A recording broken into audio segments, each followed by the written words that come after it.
जमान मोहम्मद जमान मोहम्मद पंजमन नाम लिखे होंगे वे रोटी पानी बच्चियां दी बन जाती दुकाना बंद ने गरीब आदमी है ये करिए मजबूरी बड़ी है काम है नहीं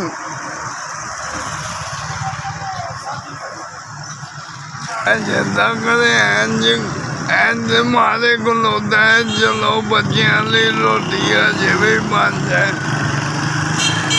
तुम्हारे मजबूरी है दुकाना से बंद ने टेंशन नहीं बन गई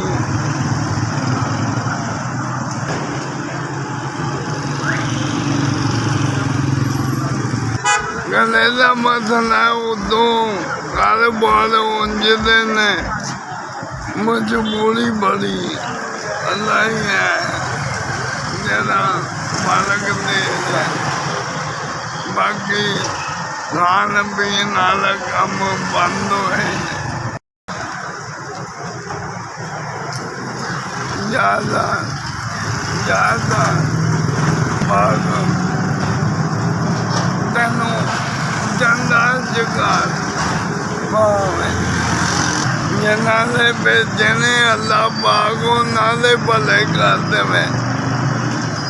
उन्होंने मदीने ले जावे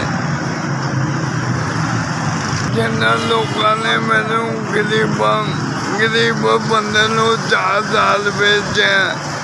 उन्होंने मदीने ले जावे ऐसे भी अल्लाह पाक उन्होंने भला करे।